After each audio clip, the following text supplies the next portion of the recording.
This is experiment to find the angle of deviation through prism. This is experiment to find the angle of deviation through prism. ठीक है, और bye plotting का graph plot करके ऐसे बनाना है। Ma'am देखो कोई रोड़ा ना पावे बस थोड़ा एक मिनट। ठीक है, सब तो पहला फर्स्ट ऑफ ऑल अपन एक लाइन ड्रॉ कर लेनी है सेंटर तो या ऊपर तो। ठीक है, और first of all we have to take a prism and trace it. इस तरह से इस तरह ट्रेस करना है इसे, इस तरह रख के उस लाइन के एक साइड पैरेलल रख के इदा बिल्कुल उसके उत्ते रख के अपन इसमें इस तरह ट्रेस करना है। जिहड़ा बोलेगा क्लास तो बाहर जाएगा। ट्रेस कर लिया, ओके। हुण असी ने ए वाली साइड ते this side we have taken a angle of incidence. Angle of incidence किधरों लेना है? ए वाली साइड ते। समझ आई कि नहीं आई? एंगल ऑफ इंसीडेंस किवें लवांगे आपां? आपां ने स्केल लिता, सब तो पहला आपां नॉर्मल ड्रॉ करांगे। नॉर्मली आपां ने डी यूज़ करांगे। Where is D? इत्थे रखी डी। ਅਸੀਂ डी यूज़ करांगे। सेंटर ते रख लो, इत्थे रख लेने, थोड़ा इधर साइड ते रख लिया मैं, जिथे मर्जी रख लो, थोड़ी मर्जी है। ठीक है, 90 डिग्री एंगल। और असी इत्थों की बनाता एक नॉर्मल ड्रॉ करो। So this is a normal because ये फ्लैट सरफेस है। अगर इसे परपेंडिकुलर लगावांगे that is normal. Now take angle of incidence. मतलब अपने एंगल ऑफ इंसीडेंस लेना है। याद रखना कभी भी अपने एंगल मेजर करना हमेशा नॉर्मल ते रख के करना है। कितने ते रख के? नॉर्मल ते। असी ले लेने कितना एंगल लीए? 30 डिग्री ले लेने 10 20 30 डिग्री। क्योंकि नॉर्मल तो 30 डिग्री इदा देख सकते हो, कन्फ्यूजन होंगी है तो इदा रख के नॉर्मल के लॉन्ग रख के इदा बिल्कुल नॉर्मल के लॉन्ग लाइन रख के इतने 30 degree. Okay, that is 30 degree. 30 degree है और इसमें असी ज्वाइन करता क्योंकि एंगल ऑफ इंसीडेंस नॉन होंगे। So this is angle of incidence that is i, angle i that is equal to angle i is equal to 30 degree. इतने लिख लेना। ना ग्राफ भी बना सकते हो साइड पर, एंगल आई कितना और उस समय डेल्टा कितना। ओके, ठीक है। हुण दोबारा तो अपन ने की करना है, पिन्स रखने हैं।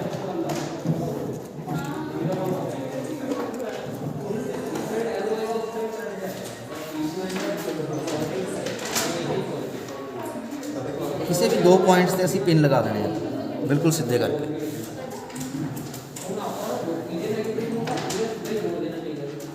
क्लीयर है? इस तो बाद इतने तक प्रोसीजर समझ आ गया तुहानू? एंगल कितना लिता? ए। ठीक है, हुण एक चीज़ होर करनी है नाल ही, इस दे बिल्कुल सी च अपन एक अगर ये प्रिज्म ना होंदा तो ये लाइन इदा जानी सी बिल्कुल सी विच। सो इसनूं डॉटेड हल्का जिहा लगा दो। ठीक है, ओके। प्रिज्म चक्को, दोबारा उस पोजीशन ते अपन ने इसनूं इस तरह प्लेस कर देना। ओके, हुण थोड़ा जिहा मैं घुमाना इसनूं, इधरों देखने तुसीं सारे देखोगे ना इधरों आके।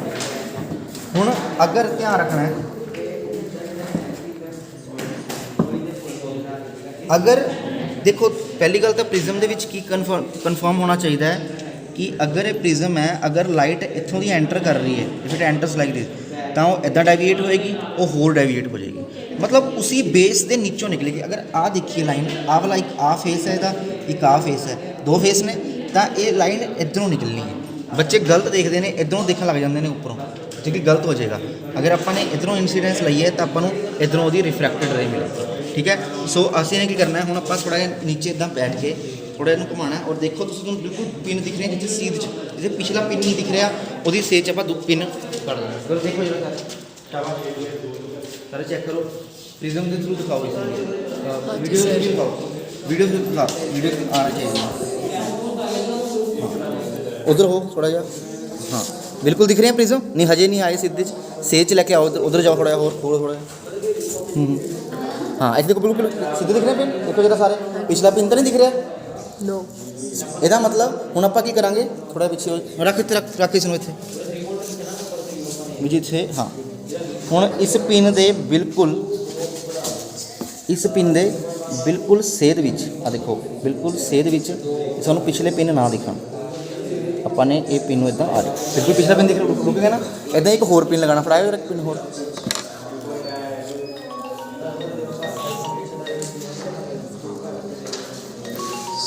ਹਾਂਜੀ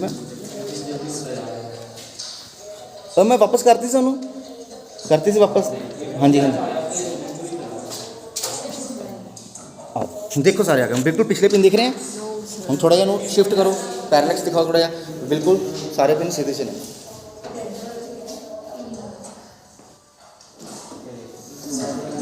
ओके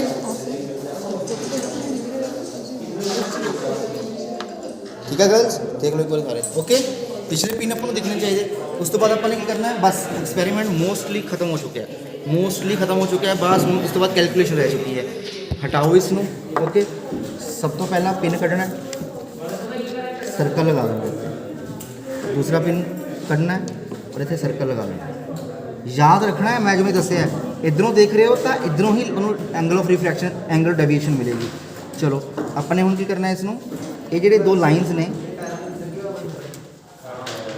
पिन ना संभाल लो उत्थे ही लोड़ पैन के पिन संभाल लो सारे इस लाइन ये पिन की लाइन सेध से जाके इत्थे तक मिलानी है इत्थों की स्केल रखना सीधा सॉरी हाँ इस तक मिलाना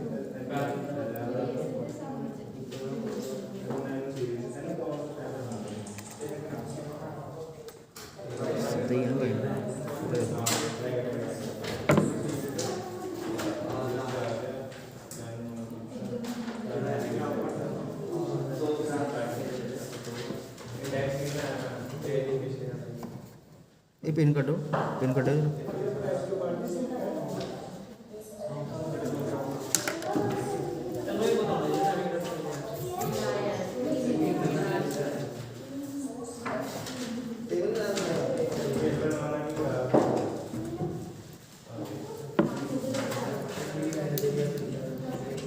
प्रिज्म ਤੁਸੀਂ ਉੱਪਰੋਂ ਦੇਖੋਗੇ ਵੀ ਲਾਈਨ ਕਿਵੇਂ ਡੈਵੀਏਟ ਹੋ ਗਈ ਉੱਪਰੋਂ ਦੇਖੋ ਦਿਖ ਰਿਹਾ ਤੁਹਾਨੂੰ ਵੀ ਲਾइन किमें डेविएट हो गई ये रे जी है डेविएट हो गई मुड़ गई समझ आई कि नहीं आया यही एक्सपेरिमेंट होंगे लाइन डेविएट करती है तो किहड़े रेयर मीडियम जो डेंसर मीडियम जाती है इट बैंड्स ये क्यों होया है तुहानूं पता होना चाहिए जो रेयर मीडियम तो डेंसर मीडियम जाती है तो it bands towards the normal जो डेंसर तो रेयर जाती है तो it bands away from the normal तो नॉर्मल देखो आ सीगा इदा नॉर्मल होना सीगा इहदा भी नॉर्मल ड्रॉ कर लो बिल्कुल इससे परपेंडिकुलर इदा ये सरफेस है ना इहदा परपेंडिकुलर इदा कर सकते हो वैसे मैं किया नहीं करना जरूरी नहीं होंगे ना ठीक है ये नॉर्मल है देखो वो तो होर बैंड अवे चलेगी तो इस करके इन्हू डेविएशन कहते हैं विब ग्योर भी इसी तरह दिखता है ना लाइट रेज ओके समझ आया तुहानूं सारा कुछ हुण कैलकुलेट की करना है जो मैं एक एक्सटेंड किया पिछे ये लेटरल शिफ्ट आ गई ये जाना तो इधर जाती अगर प्रिज्म ना होंदा बट जा किधर रही है इधर मुड़ रही है तो ये जो एंगल बनया ये जो angle that is known as angle of deviation बस इसनों कैलकुलेट कर लेना बाई हुण डी किवें रखनी है डी हमेशा इसके ऊपर रखनी है इदा डी रखनी है और चेक करना है कितना एंगल बना रहा है एक मिनट इसनों हाँ इत्थे रखनी डी ये एंगल बना रहा है 40 डिग्री तो मुझे समझ नहीं आनी एक मिनट हो जाओ मैंने देखने दो हाँ इत्थे रखनी है इस देखो ध्यान नाल इस केस च डी है इमरजेंस लाइन ये इमरजेंस लाइन है बाहर आई है एग्जिट की है ਇਹਦੇ ਉੱਤੇ ਇਦਾਂ ਡੀ ਰੱਖ ਲਿਓ ਤੁਹਾਨੂੰ ਈਜ਼ੀਲੀ ਸਮਝ ਆ ਜਾਏਗਾ ਨਹੀਂ ਤਾਂ ਕਨਫਿਊਜ਼ ਹੋ ਜਾਓਗੇ ਤੁਸੀਂ ਇਦਾਂ ਦੇਖ ਲਓ ਕਿਵੇਂ ਡੀ ਰੱਖਣੀ ਹੈ ਇਦਾਂ ਆ ਦੇਖੋ ਹੁਣ ਐਂਗਲ ਕਿੰਨਾ ਬਣ ਰਿਹਾ ਕਿੰਨਾ ਚੇਂਜ ਆ ਰਿਹਾ ਐਂਗਲ 'ਚ ਦੱਸੋ ਮੈਨੂੰ ਕਿੰਨਾ ਬਣਾ ਰਹੀ ਹੈ ਆਹ ਵਾਲੀ ਲਾਈਨ ਐਂਗਲ 38 डिग्री बिल्कुल ठीक आ रहा है तो एंगल ऑफ इंसिडेंस जो 30 सीगा तो डेविएशन कितना बनया 38 डिग्री ये देख लो नोट कर लो हाँ हूँ इस तरह के एक नहीं लैनी रीडिंग 5 रीडिंग लैनी है इदा इतनी वड्डी शीट होएगी ना 5 इदा बना के देखने हैं आपने ठीक है हाँ तो देखो की फर्क की पेगा देखो चेंजेस क्या आएंगे जो ही आप एंगल इंक्रीज़ करेंगे 35 डिग्री करांगा एक ही करेगा 35 हो जाएगा 34 हो जाएगा फिर मैं 36 करांगा फिर 32 हो जाएगा फिर मैं एकदम जो मैं इसको इंक्रीज़ किया 40 डिग्री तो मैं देख रहा फिर घटन लग गया ये हो जाएगा ये फिर ये ਵਧਣ ਲੱਗ ਜਾਏਗਾ, फिर ये 35 डिग्री हो जाएगा। मतलब ग्राफ ਜਿਹੜਾ ਆਪਣਾ, अगर मैं ग्राफ ड्रॉ करा तो कोई प्रैक्टिकल फाइल हैगी है, प्रैक्टिकल फाइल ले आओ, प्रैक्टिकल फाइल ले आओ तो ग्राफ बनया होगा। पर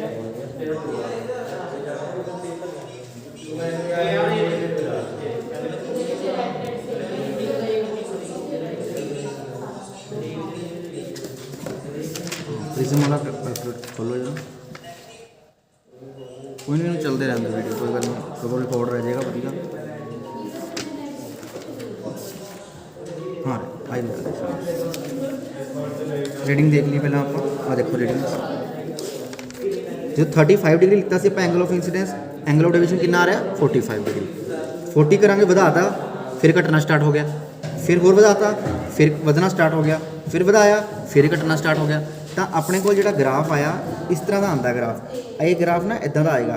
ਤਾਂ ਜਿਹੜੀ ਇਹ ਕਰਵ ਹੋਏਗੀ ਇਹਨੂੰ ਥੋੜਾ ਇਸ ਕਰਵ ਨੂੰ ਇਦਾਂ ਬਣਾ ਦੇਣਾ ਸਮੂਥਲੀ। ਤਾਂ ਆ ਜਿਹੜੀ ਰੀਡਿੰਗ ਆਏਗੀ ਇਹ ਹੋਏਗਾ ਐਂਗਲ ਆਫ ਮਿਨੀਮਮ ਡੈਵੀਏਸ਼ਨ, ਕੀ ਹੋਏਗਾ ਡੈਲਟਾ ਐਮ। ਸਮਝ ਆਈ ਮੇਰੀ ਕਿੰਨੀ ਗੱਲ? ਇਹ ਕਿਵੇਂ ਕੈਲਕੂਲੇਟ ਕਰਨਾ ਗ੍ਰਾਫ ਦੇ ਥਰੂ। ਹੁਣ ਅੱਗੇ ਜੋ ਕੈਲਕੂਲੇਸ਼ਨ ਹੈਗੀ ਇਹਦੀ, ਹੁਣ मिनिमम डेविएशन तो आ गया, हमने क्या किया to determine the angle of minimum deviation by plotting a graph ते and angle of incident angle of deviation इन्होंने ही कैलकुलेट करना क्या। तो हम रिफ्रैक्टिव इंडैक्स भी कैलकुलेट करना जरूरी होंगे। बस फार्मूला होंगे साइन ऑफ ए की करना होंगे, ए वाला एंगल होंगे A angle of prism. Angle of prism हमेशा 60 डिग्री होंगे क्योंकि इक्विलेटरल ट्रायंगल होंगी है, बस 60 ही यूज़ करके चलना है इसको, याद रख लो ठीक है ना। वीडियो जो आ रहा है वैसे डेल्टा एम आप हुणे कैलकुलेट किया, ਇਹਦਾ मीन ਕੱਢਾਂਗੇ ना चारां ਦਾ, मीन करके या मीन भी ਕੱਢਣ ਦੀ ਲੋੜ नहीं, सीधा ग्राफ देखो, ग्राफ जी नोक जी आ रही है एक कॉर्नर, इनू इत्थे ड्रॉ करो और चैक करो कितनी वैल्यू है 38 डिग्री ठीक है ना। जरूरी नहीं है कन्फ्यूज़ ना हो जाओ कि अगर सपोज कर लो 37 आती, तुम कहोगे 37 तो आई नहीं, कन्फ्यूज़ नहीं होना क्योंकि वो तो मीन है एक तरीके का। 37 क्यों आ रही है क्योंकि आप इसमें ड्रॉ ही इस तरीके की जी छोटी वैल्यू होएगी वो आएगी, हर एक चेंज हो सकता माड़ा माड़ा, कोई गल नहीं। बस अपने को डेल्टा एम की वैल्यू आ गई, इतने पुट करनी है टू साइन ऑफ ए पर पता ही है 60 है, वैल्यू पुट करके सॉल्व कर लेना, आंसर आ जाएगा ठीक है। क्लियर है सारे को। सो this is all about prism angle of deviation, इतना ईजी है ठीक है। ये तुम कर लो ए में, हाँ मैं दस दिना ए जोड़े पिन में लगाए थे ना, पिन की मैं सेध फड़ ली इदा, पिन में सेध सीधे च रख लिया, मतलब स्केल के उत्ते रख लिया इदा, फिर स्केल में बस इत्थे टच कराता। जिमें मेरे को 2 पिन से इदा, 2 पिन इधर लगाए थे, एक मैं लाइन इदा लगा, ये प्रिज्म है अपना ठीक है। मैं पिन की सेध देख ली की है, इनू इदा लाइन च रख लिया, बस इनू लाइन च करके दोनों इत्थे टच कराता, कोई मैं पिछे इनू एक्सटेंड करता, जी पिछली लाइन है इदा कट जाएगा। आई गल समझ, इदा किया इनू करके देखो, कोई भी डाउट है पूछ लो, करो रीडिंग लो, तीनों चारों